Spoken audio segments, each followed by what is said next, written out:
بسم الله الرحمن الرحيم. الحمد لله نحمده ونستعينه ونستغفره ونؤمن به ونتوكل عليه ونعوذ بالله من شرور أنفسنا ومن سيئات أعمالنا. من يهده الله فلا مضل له ومن يضلله فلا هادي له. ونشهد أن لا إله إلا الله وحده لا شريك له. ونشهد أن سيدنا ومولانا محمدا عبده ورسوله. اما بعد، کتاب اللباس، باب استحباب الثوب الابيض وزواج الاحمر والاخضر والاسود وجوازه من قطن وقطان وشعر وصوف وغيرهما الا الحرير. آج کے سبق میں قرآن اور حدیث کے ذریعے سے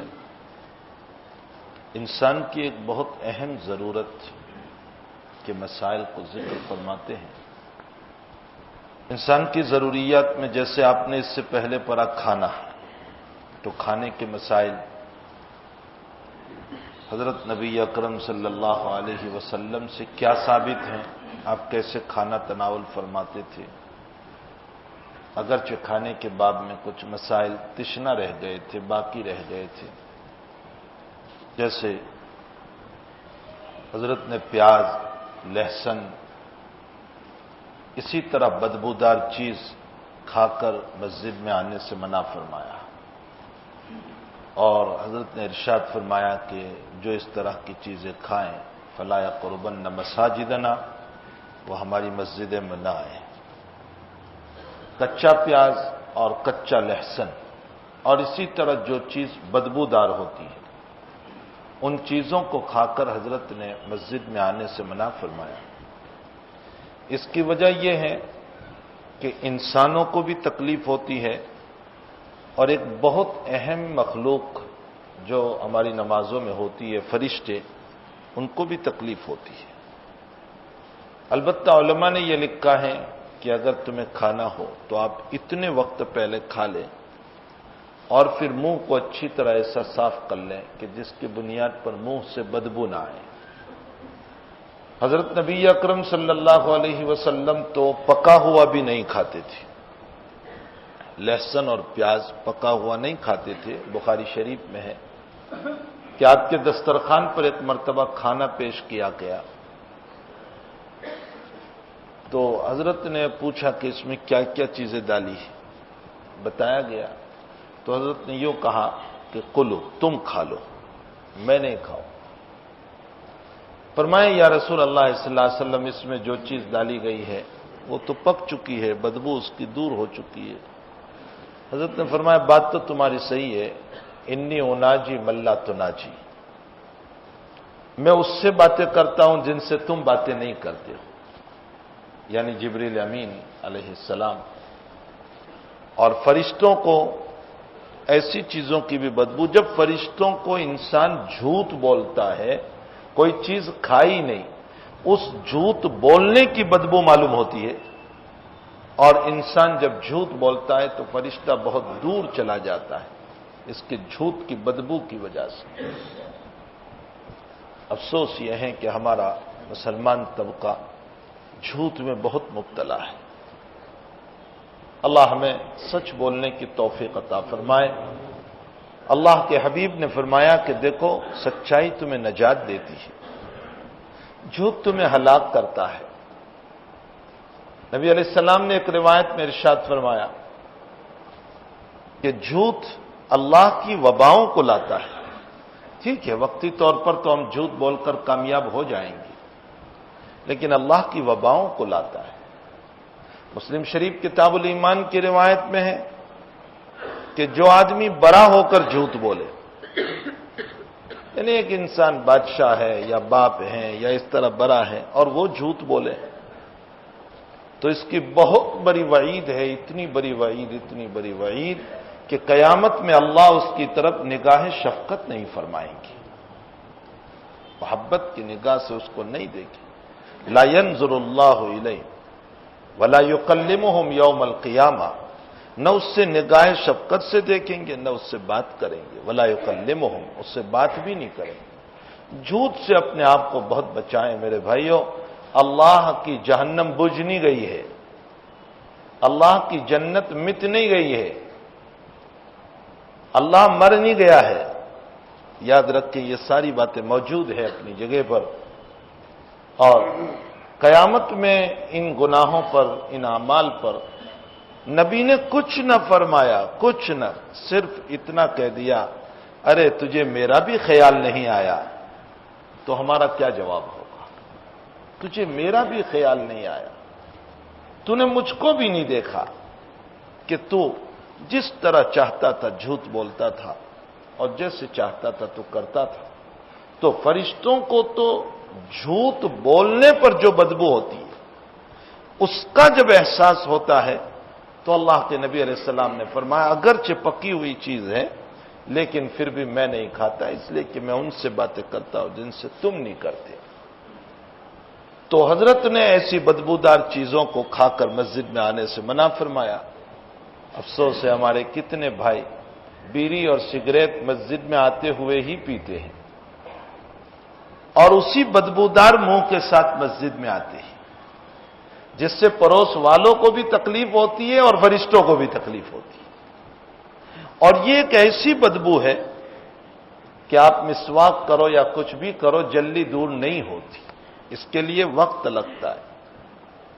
تو اگر آپ کو عادت ہی ہے، اولاً تو یہ ہماری طبیعت کے لیے بھی مضر چیز ہے، جبکہ وہ بنانے والا تو خود ہی لکھ رہا ہے اس کے اوپر، جس نے سگریٹ بنائی ہے وہ اس کے اوپر لکھ رہا ہے کہ یہ تمہاری طبیعت کے لیے ہانی کارک ہے۔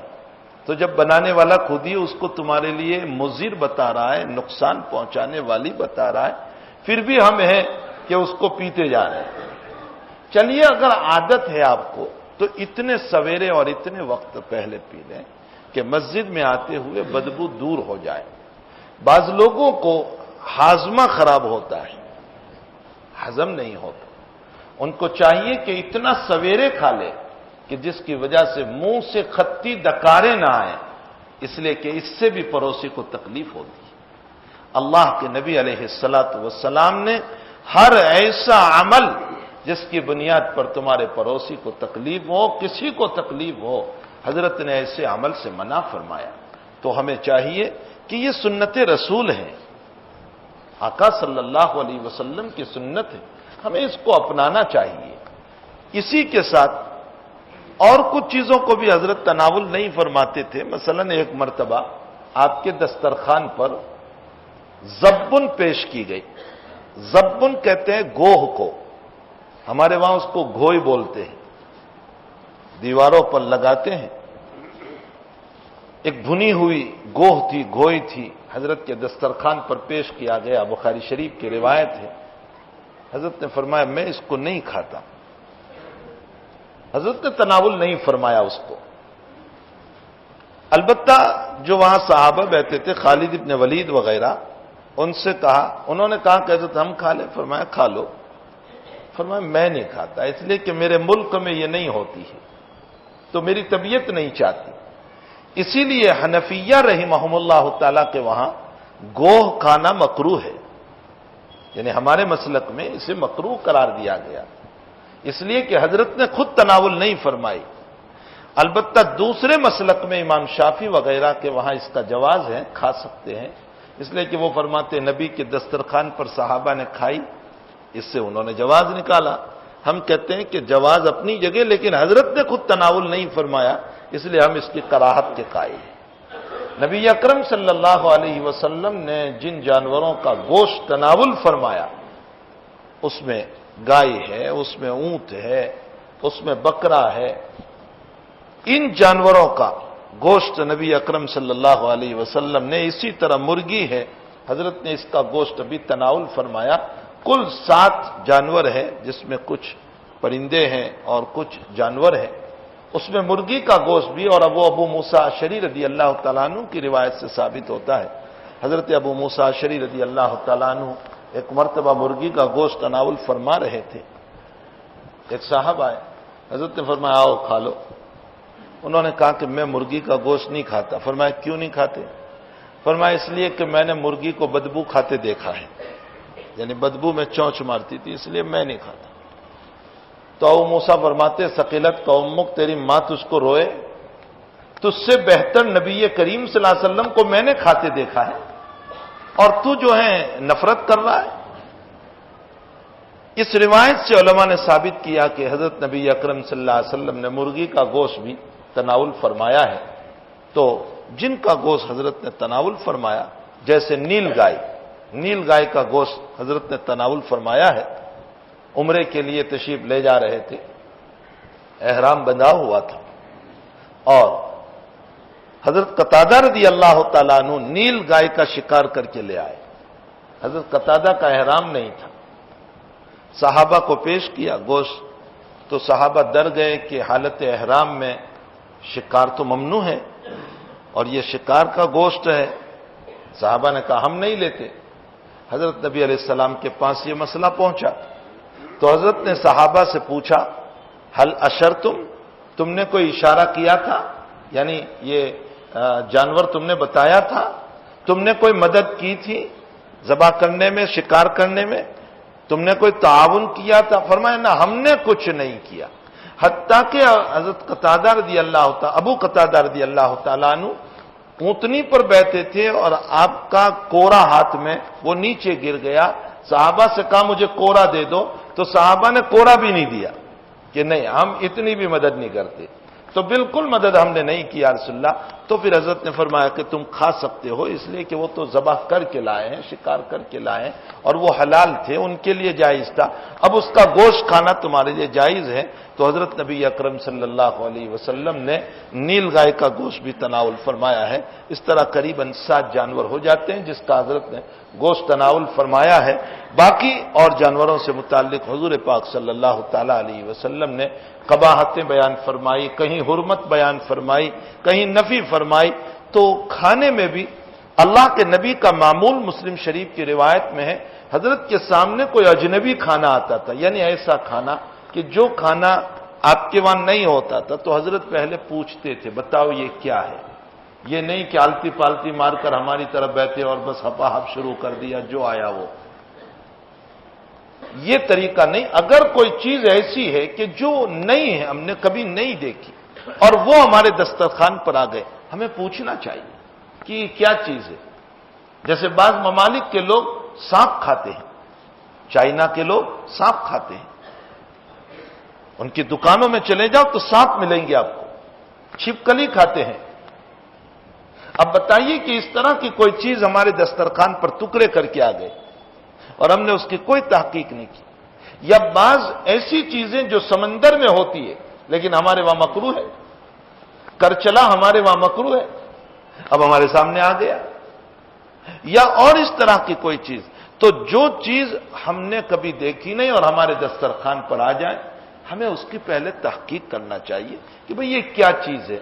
اور بعض مرتبہ ایسا ہوتا ہے کہ چیز تو حلال کی ہوتی ہے لیکن ہمیں کھانے کا سلیقہ نہیں ہوتا، کبھی ہر جگہ کا انداز الگ ہوتا ہے جس کی وجہ سے وہاں کھانے کا سلیقہ طریقہ اور ہوتا ہے۔ ہمارے حضرت قاری طیب صاحب نور اللہ مرکزہ فرماتے ہیں کہ میں بمبئی گیا، وہاں ایک دسترخوان پر میرا بیٹھنا ہوا، تو اس دسترخوان پر میں نے دیکھا کہ کوئی چیز رکھی ہے۔ حضرت فرماتے ہیں کہ میں اس وقت تک نئی چیز میں ہاتھ نہیں ڈالتا تھا جب تک کہ دوسروں کو نہ دیکھ لوں کہ وہ کیسے کھاتے ہیں، جب دوسروں کو دیکھ لوں کہ وہ کیسے کھا رہے ہیں تو پھر میں اسی طرح کھانے لگتا ہوں تاکہ شرمندگی نہ ہو۔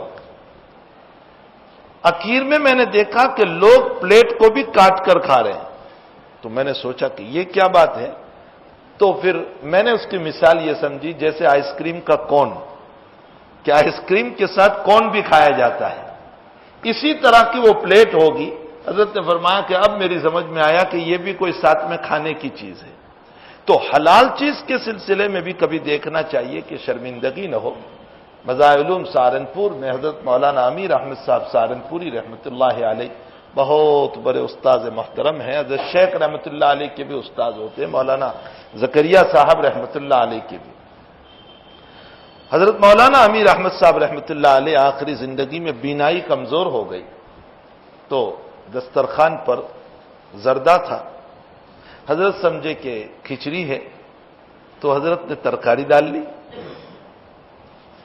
تو کوئی پڑوس میں مذاقی آدمی بیٹھا ہوگا، اس نے حضرت کی ذرا مذاق کی اور یوں کہا کہ حضرت یہ تو میٹھی چیز ہے، زردہ ہے، اس میں آپ نے ترکاری ڈالی۔ حضرت نے فرمایا میں اسی طرح کھایا کرتا ہوں، میٹھا مجھے اچھا نہیں لگتا، یعنی میں ترکاری ڈال کر۔ ہمارے حضرت شیخ رحمۃ اللہ علیہ اس واقعے کو نقل کرنے کے بعد فرماتے ہیں کہ حضرت مولانا امیر احمد صاحب رحمۃ اللہ علیہ نے علماء کی لاج رکھ لی، ورنہ کوئی شاید مذاق اڑاتا کہ مولوی کو کھاتے بھی نہیں آتا۔ فرمایا علماء کی لاج رکھ لی۔ تو بعض مرتبہ سامنے آنے والی چیز کے باب میں یہ دیکھنا چاہیے کہ ہمیں یہ چیز کیسے کھانا ہے، کہیں شرمندگی نہ ہو، اور آنے والی چیز سے متعلق اگر وہ پہلی مرتبہ آ رہی ہے تو تھوڑی سی تحقیق بھی کر لینا چاہیے کہ اس کی حقیقت کیا ہے، تاکہ ہم حرام چیز کو یا مکروہ چیز کو کھانے والے نہ بنے۔ بھائی صدیق اکبر فرماتے ہیں پیٹ جتنا صاف اور پاک ہوگا عبادت میں اتنی ہی لذت آئے گی۔ پیٹ جتنا پاک اور صاف ہوگا عبادت میں اتنی ہی لذت آئے گی۔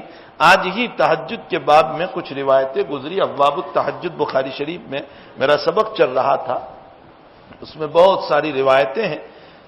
ان روایتوں میں حضرت عبداللہ ابن عمر فرماتے ہیں کہ فجر کی نماز کے بعد صحابہ اپنے خواب بیان کرتے تھے، اللہ کے نبی علیہ الصلاۃ والسلام اس کی تعبیر دیتے تھے۔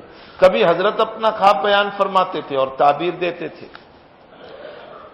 حضرت عبداللہ ابن عمر فرماتے ہیں کہ مجھے بھی شوق ہوا کہ کوئی خواب میں بھی دیکھوں، میں بھی بیان کروں، تاکہ کوئی تعبیر مجھے بھی ملے۔ فرمایا ایک رات میں نے خواب دیکھا کہ دو آدمی آئے، مجھے پکڑا اور لے چلے۔ میں نے پوچھا تم کون ہو؟ تو انہوں نے کہا ہم فرشتے ہیں، مجھے لے چلے۔ ایک جگہ گئے جہاں آگ جل رہی ہے، بھڑک رہی ہے اور چاروں طرف مندیر ہے۔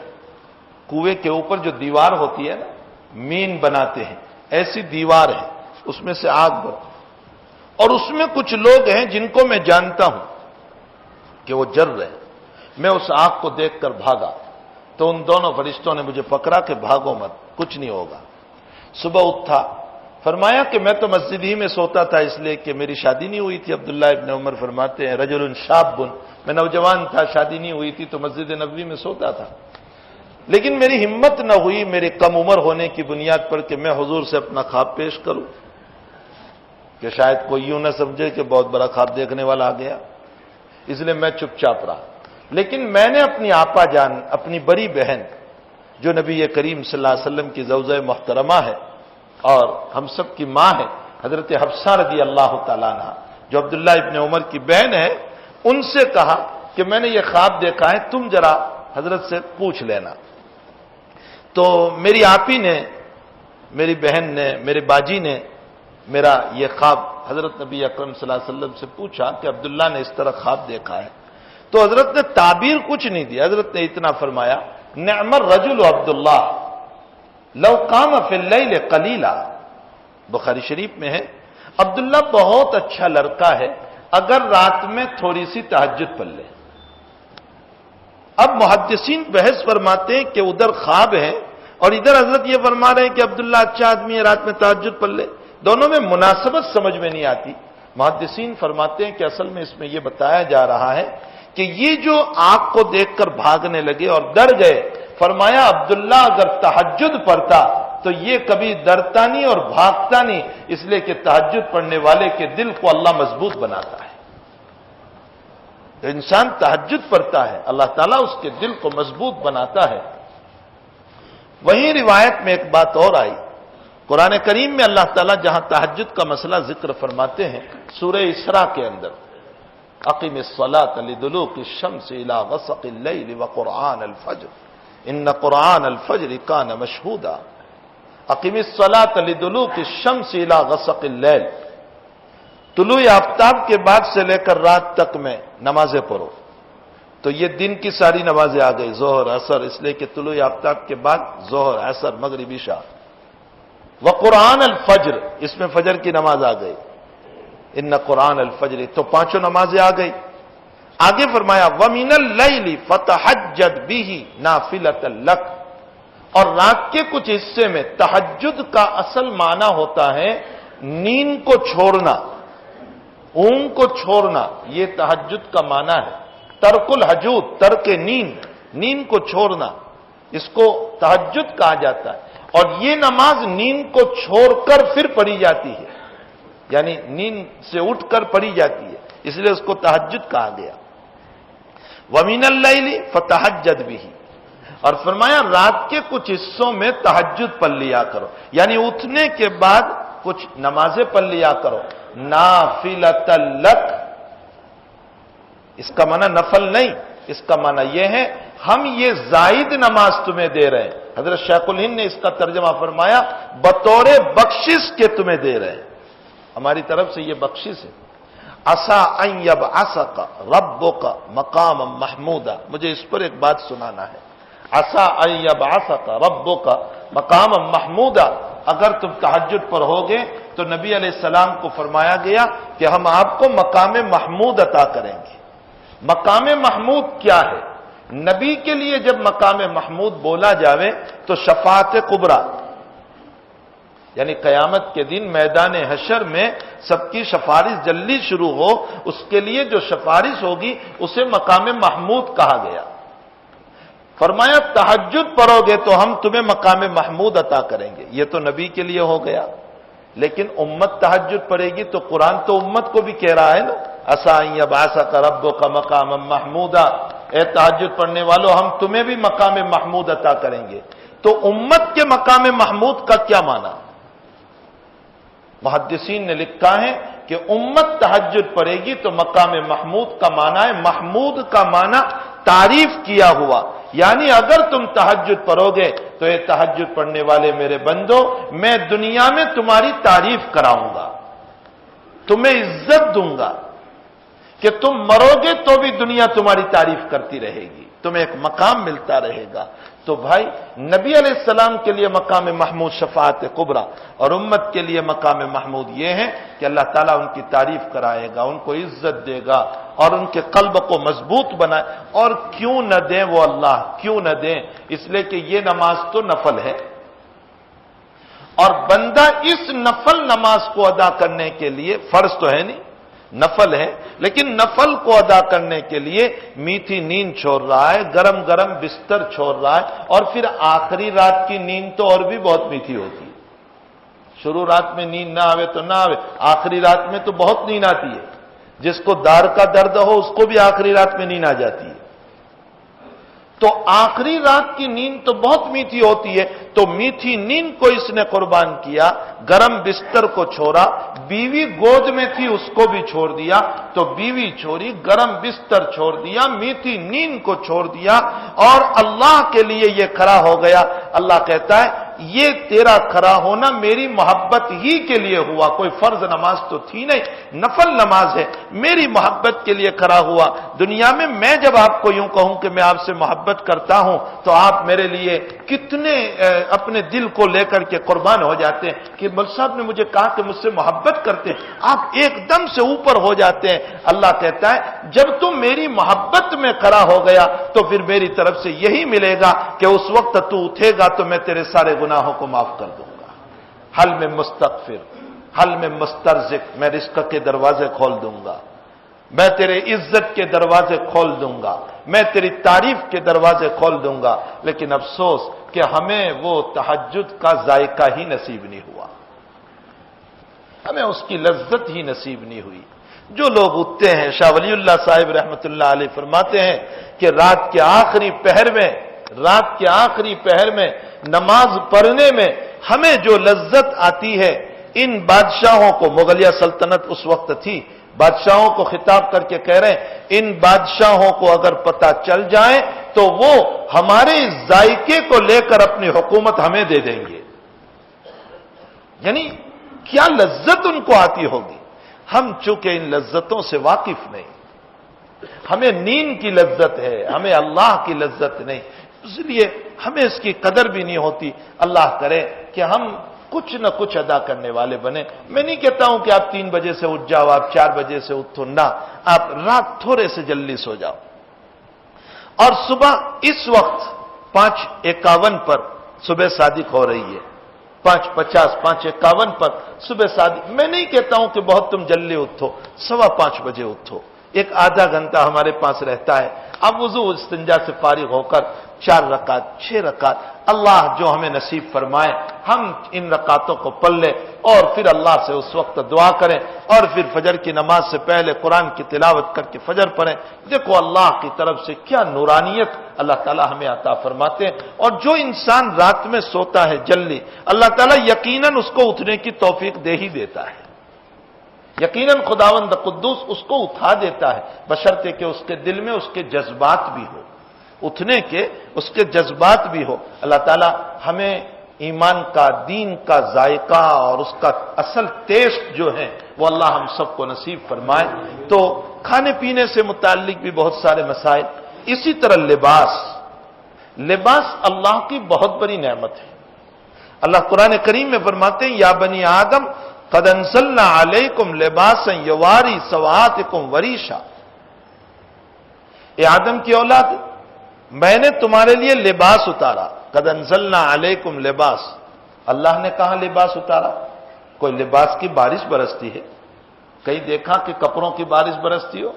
نہیں، مطلب یہ ہے اللہ یہ کہنا چاہتے ہیں کہ میں نے بارش برسائی، اس بارش سے روئی ہوئی، تو وہ روئی سے جو کپڑے کاٹن کے بنے وہ ہم ہی نے تو برسائے۔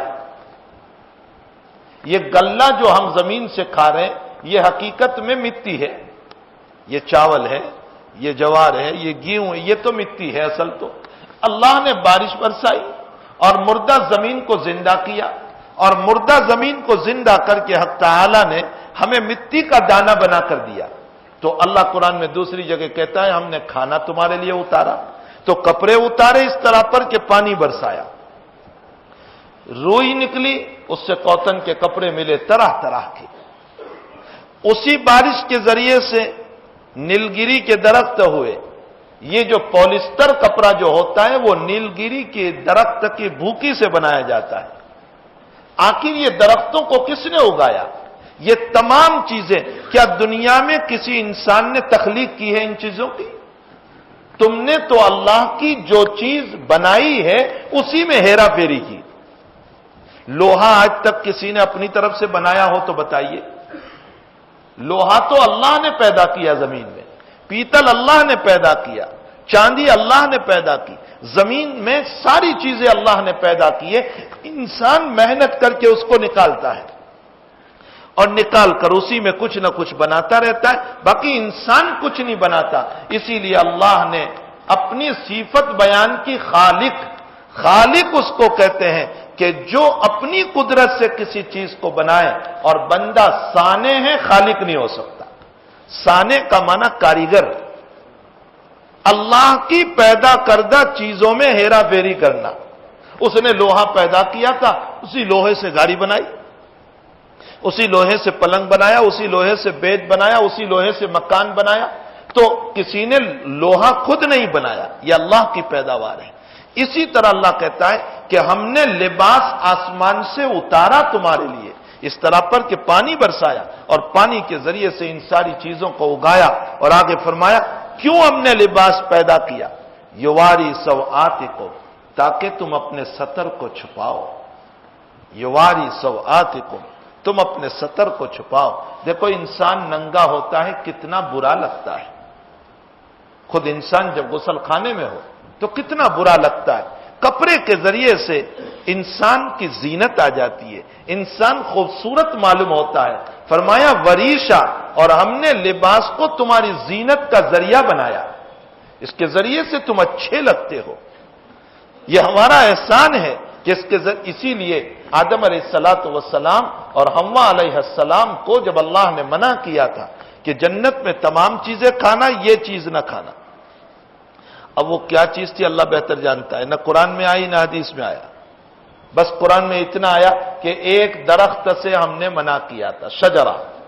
اب وہ درخت کس کا تھا اللہ بہتر جانتا ہے، کوئی گیہوں کا کہہ رہا ہے، کوئی زیتون کا کہہ رہا ہے، تو کوئی انجیر کا کہہ رہا ہے، حدیث میں کہیں نہیں آیا، یہ سب اپنی طرف سے ہانک رہے ہیں۔ مفتی شفیع صاحب رحمۃ اللہ علیہ فرماتے ہیں معارف القرآن میں کہ جب اللہ نے بیان نہیں کیا، اس کے نبی نے بیان نہیں کیا، تو تم خاموخواہ اپنی طرف سے کیوں بیان کر رہے ہو کہ وہ کیا تھا؟ بس کوئی درخت تھا جس سے اللہ نے منع کیا تھا اسے نہ کھانا۔ لیکن شیطان کے ورگلانے پر کھا لیا. اور شیطان کیسے پتی پر آتا ہے؟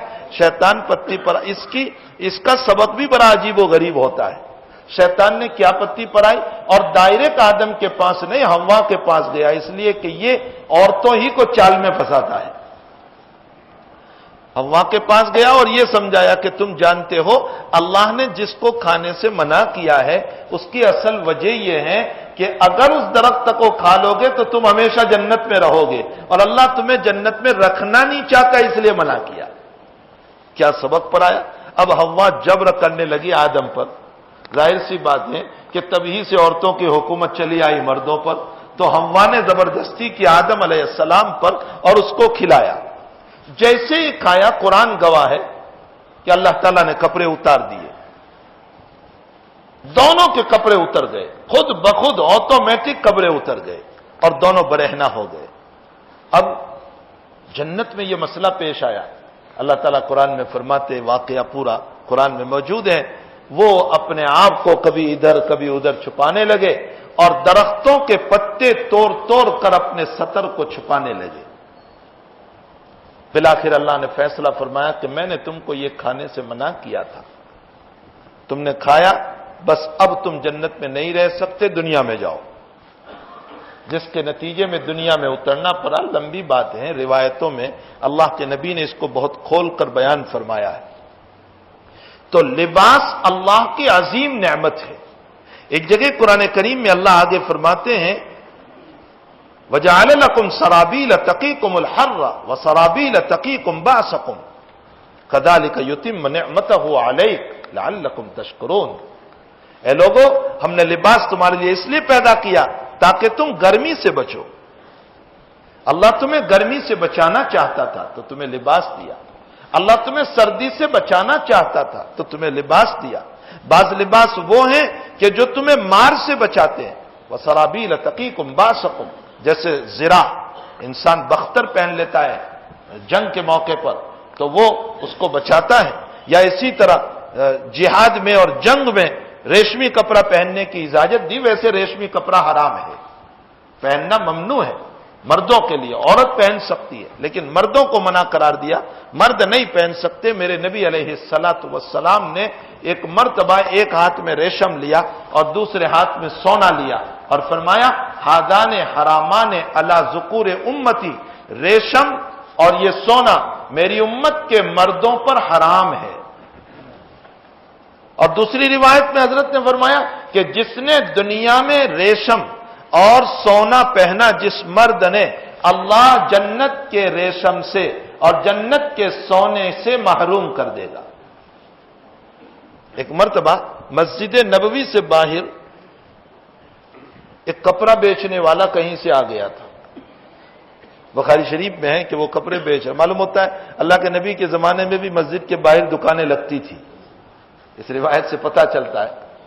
بہرحال وہ کپڑے بیچنے والا کپڑے بیچ رہا تھا. حضرت عمر رضی اللہ تعالیٰ عنہ نے، اللہ کے نبی علیہ السلام وہاں سے گزرے تو فرمایا حضرت کتنے اچھے اچھے سوت ہے یہ، آپ یہ خرید لیجئے تاکہ آپ عید کے دن پہنے، آپ جمعہ کے دن پہنے. آپ کے پاس یہ دوسرے ملکوں کے جو ایلچی اور سفیر آتے ہیں، جو وفود آتے ہیں، اس موقع پر آپ ذرا پہنے. حضرت نے اس کو دیکھا اور دیکھنے کے بعد فرمایا ہادہ لہو ملا خلاق لہو فی الآخرہ، یہ اس کے لیے ہے جس کے لیے آخرت میں حصہ نہ ہو. فرمایا یا رسول اللہ آپ کیوں ایسا کہہ رہے ہیں کہ یہ اس کے لیے جس کے لیے آخرت میں؟ کیا نیا کپڑا پہننا جائز نہیں؟ حضرت نے فرمایا میں نئے کپڑے سے منع نہیں کر رہا ہوں، یہ ریشم کا کپڑا ہے اور ریشم پہننے والے کے لیے آخرت میں ممنوع ہے کہ اللہ تعالیٰ اس کو نہیں دے گا. تو یہ ریشم کا کپڑا ہے اس لیے میں منع کر رہا ہوں.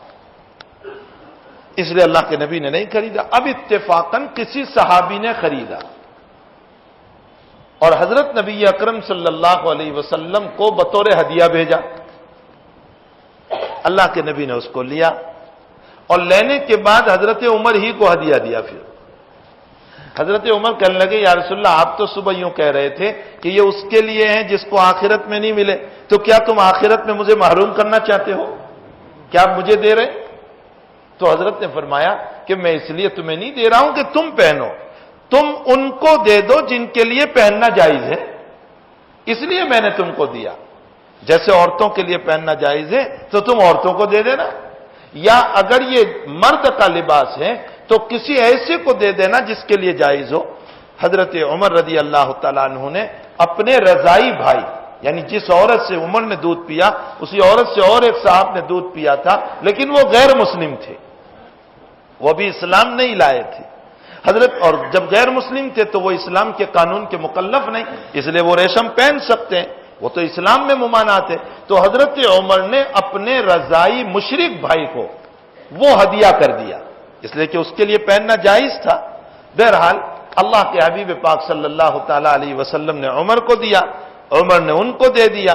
یہاں سے علماء نے ایک مسئلہ نکالا کہ اگر کوئی چیز تمہیں ایسی ہدیے میں ملے جو تمہارے لیے جائز نہیں لیکن اس میں جائز کی کوئی شکل نکل سکتی ہو تو ہدیہ لینا جائز ہے۔ مثلا ہمارے گھر پہ بچہ ہوا، لڑکا ہوا، اب کسی نے سونے کی انگوٹھی دی اس کو، جیسے ہمارے وہاں عام طور پر دیتے ہیں۔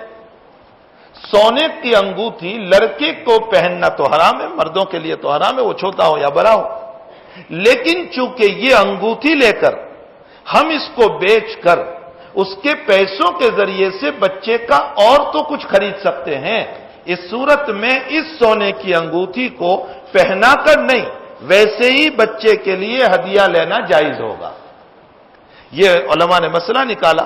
ہاں وہ چیز جس کا استعمال کسی طرح جائز نہ ہو اور حرام ہی حرام ہو، ایسی چیز کو ہدیہ کرنا جائز نہیں، باقی وہ چیز جس کا کسی شکل میں استعمال کا جواز نکل سکتا ہے تو اس چیز کو ہدیے میں دینا جائز ہے۔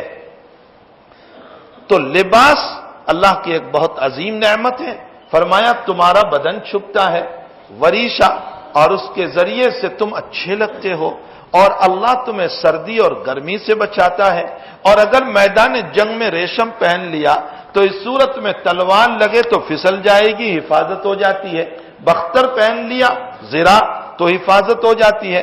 اللہ کہتا ہے یہ تمام فائدے میں نے تمہارے لباس میں بنائے ہیں۔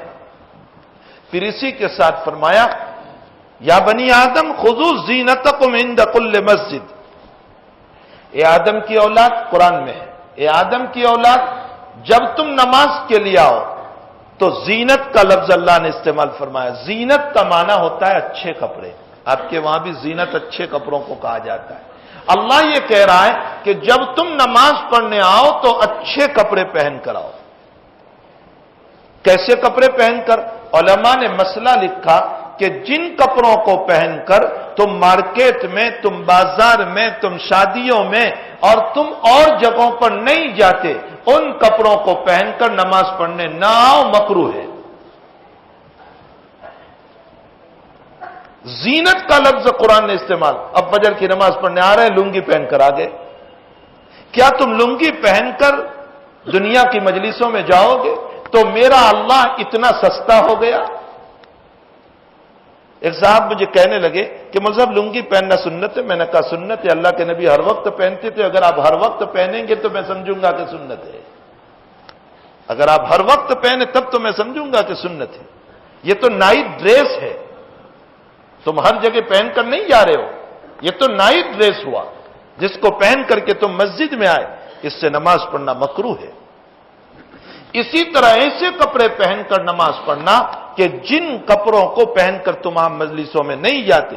اسی لیے حضرت شیخ مولانا محمد زکریا صاحب رحمت اللہ علیہ نے لکھا ہے بخاری شریف کے درس میں، جہاں یہ بحث آئی ہے، حضرت نے فرمایا اگر تم شیروانی پہنے بغیر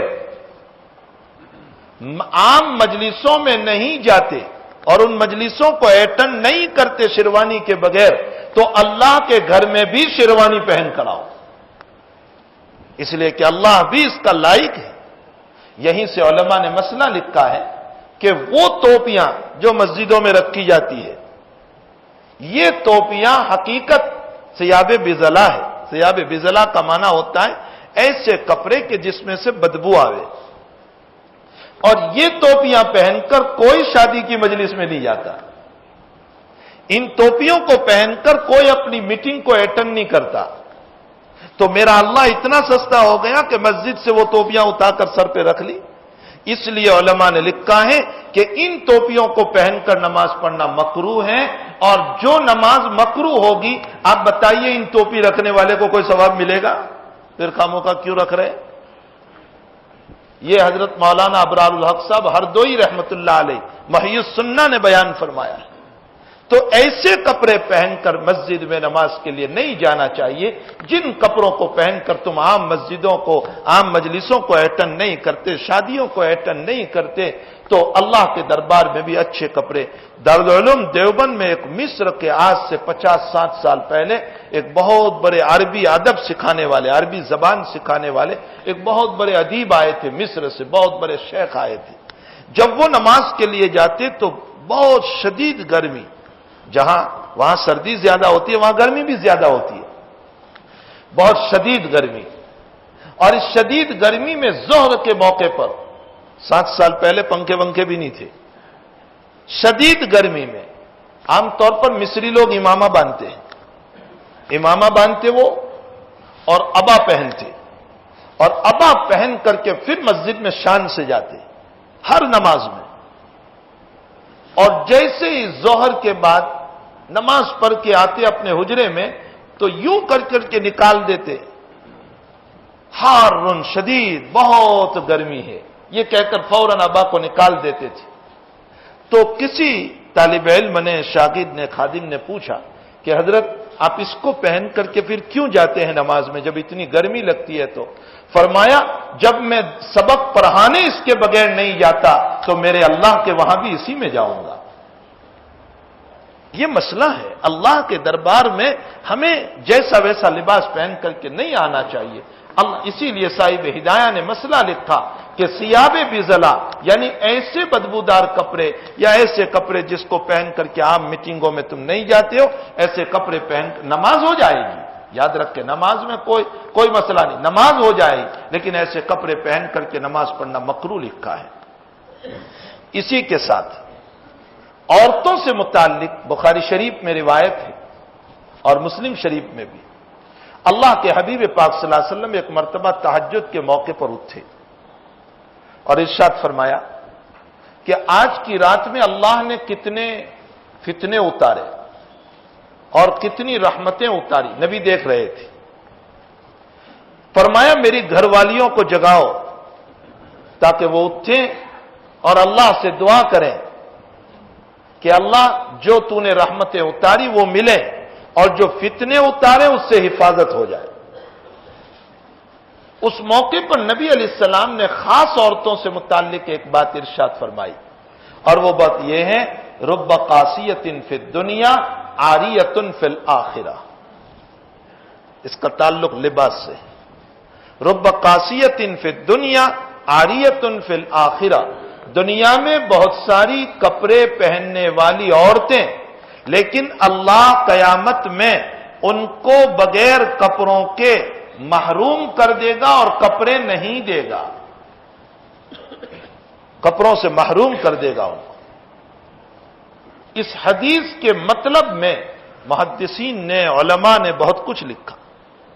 ایک مطلب اس روایت کا یہ بیان فرمایا کہ اس سے مراد وہ عورت ہے جس نے اتنے فٹ کپڑے پہنے، اتنے ٹائٹ کپڑے پہنے کہ کپڑے پہننے کے باوجود اس کا بدن نظر آ رہا ہے۔ جب انسان ٹائٹ کپڑے پہنتا ہے تو بدن کا ابھار نظر آتا ہے، جیسے آج کل ہماری بچیوں کی ایک فیشن بنی ہوئی ہے کہ پینٹ پہنتی ہے، شرٹ پہنتی ہے، چست پہنتی ہے، جس کے بنیاد پر بدن کا ابھار نظر آتا ہے۔ جس عورت نے فٹ لباس پہنا، وہ کپڑے پہننے کے باوجود دنیا میں جب ایسی ہے، اللہ قیامت میں کپڑوں کی نعمت سے محروم کر دے گا، بالکل برہنہ کرے گا۔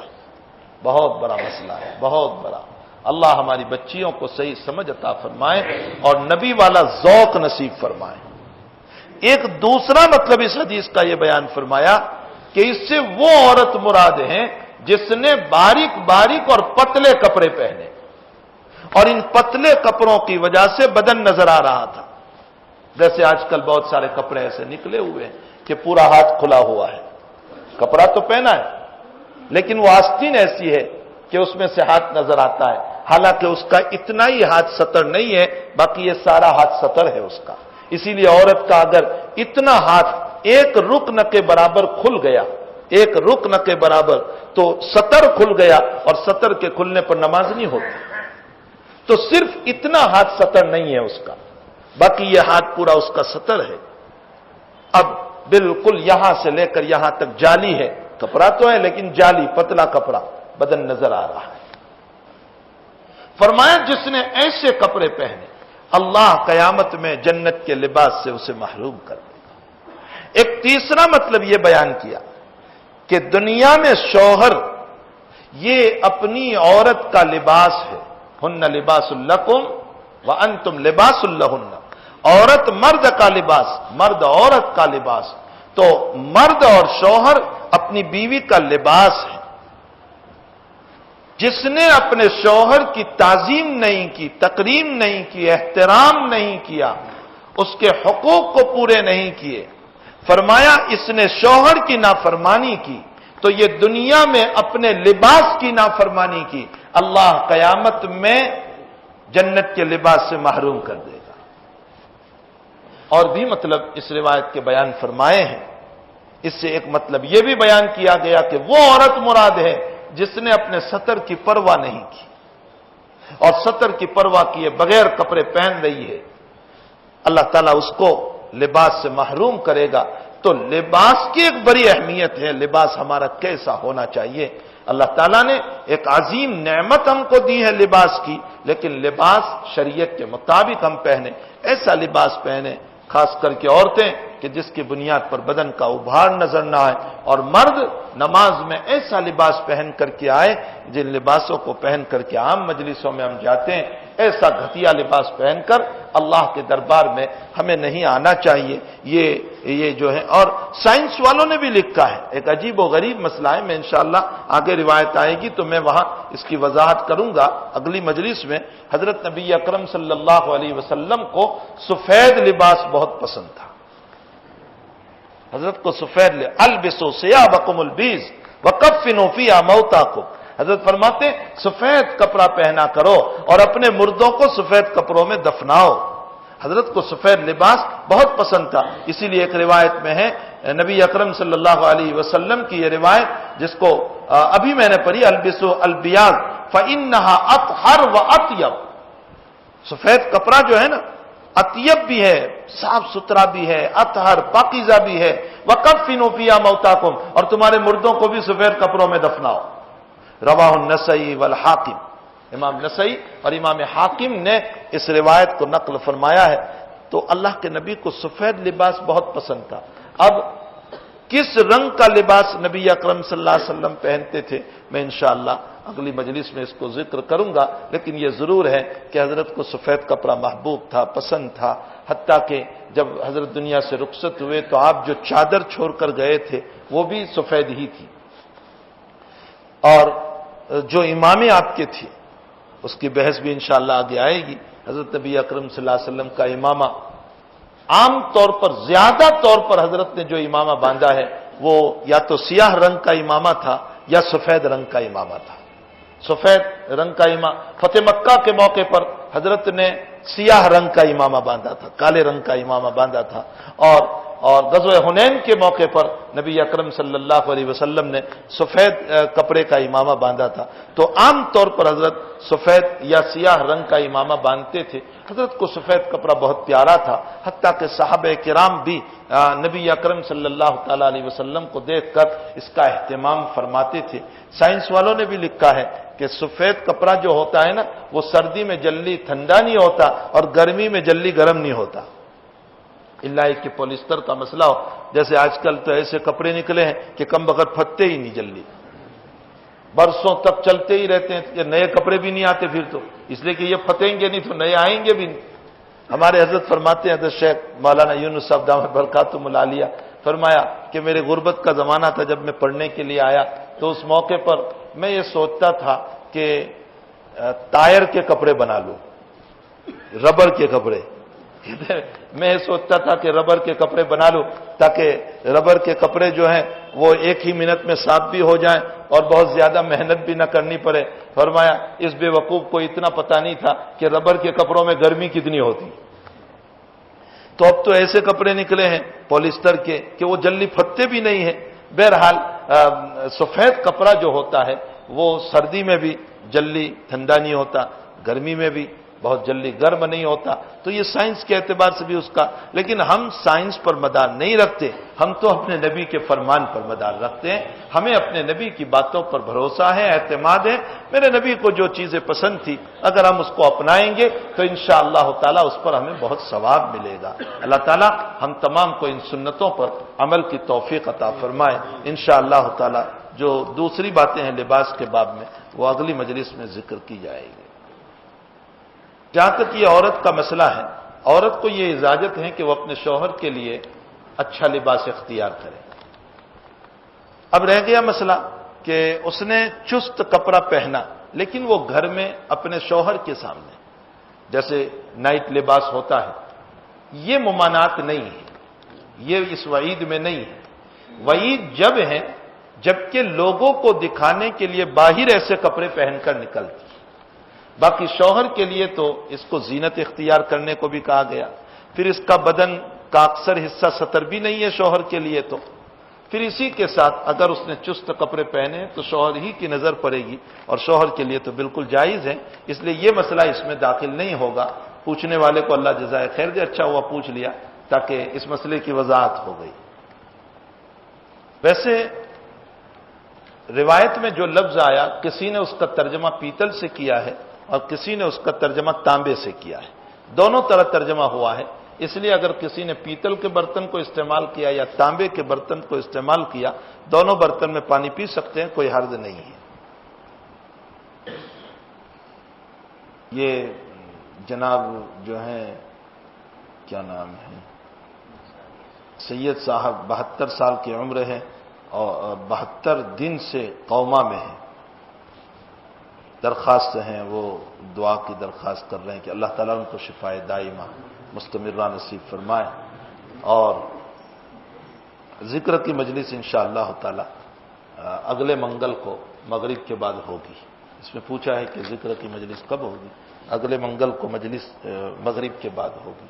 اور بھی بہت سارے احباب بیمار ہیں جنہوں نے دعاؤں کی درخواستیں کی ہے، اللہ تعالیٰ سب کو شفائے دائمہ مستمرہ، سب کو عافیت نصیب فرمائے۔ ہمارے خاص ملنے والے انگلینڈ میں ہیں، ابھی اطلاع آئی کہ بہت میرے چاہنے والے اور محبت رکھنے والے، اب بھی یہاں جب میں بیٹھا تب اطلاع ملی کہ ان کی والدہ کا انتقال ہو گیا ہے۔ اقبال بھائی متادار کر کے ہیں، ان کی والدہ کا انتقال ہو گیا ہے، انہوں نے بھی دعا کی درخواست کی، اللہ مرحومہ کی مغفرت فرمائے، اور ہم میں جتنوں کے رشتہ دار اقارب کا انتقال ہوا ہو اللہ سبھی کی مغفرت فرمائے، جو پریشان حال ہے اللہ ان کی پریشانیوں کو دور فرمائے۔ اور اسی طرح یہاں مولانا شبیر صاحب خان پوری جو اس مجلس میں پابندی سے آتے ہیں، لیکن وہ سنیچر کو حضرت مفتی احمد صاحب خان پوری دعوت برکاتہم العالیہ کے مجلس میں جا رہے تھے اور واپسی میں یا جاتے ہوئے بہرحال ان کا کچھ ہلکا سا ایکسیڈنٹ ہو گیا اور ان کو کچھ معمولی سی چوٹ آئی ہے، بہرحال وہ آج حاضر نہیں ہو سکے، انہوں نے بھی دعا کی درخواست کی ہے۔ اور جتنے اس طرح کے مریض یا بیمار یا ایکسیڈنٹ میں ہیں اللہ سب کو شفائے دائمہ مستمرہ نصیب فرمائے۔ اللہ ہم تمام کو روحانی جسمانی بیماریوں سے ہمیں بھی شفا عطا فرمائے۔ اللہم صلی علی سیدنا حبیبنا وشفیعنا وسندنا مولانا محمد وبارک وسلم۔ الحمدللہ رب العالمین والعاقبۃ للمتقین والصلاۃ والسلام علی سید الانبیاء والمرسلین وعلی آلہ وصحبہ اجمعین۔ اللہ ہمارے گناہوں کو معاف فرما، اللہ ہمارے قصوروں سے درگزر فرما، اللہ ہماری سیاہ کاریوں کو معافی عطا فرما۔ اللہ ہم بھٹکے ہوئے راہی ہیں، اللہ ہم ہدایت کو کھو چکے ہیں، اے اللہ آج ہمارے مکان نہیں جل رہے ہیں، ہماری حیا جل رہی ہے، اللہ ہمارا شرعی لباس جل گیا۔ الہ العالمین ہم دنیا کے دیوانے بن کر اپنی شریعت کو فروخت کر چکے ہیں، تیرے نبی کی سنتوں کو بیچ چکے ہیں۔ اللہ تو ہمیں معاف فرما دے، اللہ تو ہمیں معاف فرما دے، اللہ تو ہمیں معاف فرما دے۔ اے اللہ ہم آپ سے معافی چاہتے ہیں۔ اے اللہ ہم نے حدیثوں میں سنا ہے کہ جب تجھ سے کوئی معافی مانگتا ہے تو یوں کہتا ہے کہ اچھا میرے بندے کو یہ بھی پتا ہے کہ میں معاف کرنے والا ہوں، تو یہ کہہ کر معاف کر دیا کرتا ہے۔ اللہ تو ہمیں معاف فرما دے، اس پوری مجلس کی بخشش فرما، سب کے گناہوں کو معاف فرما، سب کو نیک کام کرنے کی توفیق عطا فرما، برائیوں سے ہم سب کی حفاظت فرما، آپ کی مرضیات پر چلا، آپ کی نامرضیات سے حفاظت فرما، نبی کی سنتوں پر چلا، نبی کی بغاوت سے ہم سب کی حفاظت فرما، بیماروں کو شفا عطا فرما، مرحومین کی مغفرت فرما، قرض میں ڈوبے ہوئوں کی قرض کی ادائیگی کی صورتیں پیدا فرما، جن کے بچے بیمار ہیں سب کو شفا دائمہ عطا فرما، اے اللہ جو مرحوم ہو چکے ہیں ان کی قبروں کو نور سے منور فرما، اے اللہ جو گھریلو اور معاشرتی مسائل میں پریشان حال ہیں یا تو بیوی کی وجہ سے، اے اللہ ان کی بیویوں کو نیک اور صحیح سمجھ عطا فرما، اور اے اللہ جو شوہر کی وجہ سے پریشان ہے ان کے شوہروں کو اپنی بیویوں کے ساتھ نیک کام کرنے کی توفیق عطا فرما۔ الہ العالمین ہمیں صحیح سنت کے مطابق لباس نصیب فرما، سنت کے مطابق کھانے کے طریقے عطا فرما، اے اللہ ہمیں تیری رضا کے مطابق کام کرنے کی توفیق عطا فرما، اے اللہ اس پورے مجمع کی جائز تمنا و حاجات کو پورے فرما، اے اللہ جب تک جلائیں آبرو عزت اور ایمان کے ساتھ جلانا، اور جب اٹھائیں تو اپنے اپنے وقت پر ایمان پر ہم سب کا خاتمہ فرمانا۔ اللہ ہماری دعاؤں کو اپنے فضل و کرم سے اس مجلس کے مخلصین کی آمینوں کے ساتھ قبول فرما، آمین یا رب العالمین، وصلی اللہ علی النبی الکریم برحمتک یا ارحم۔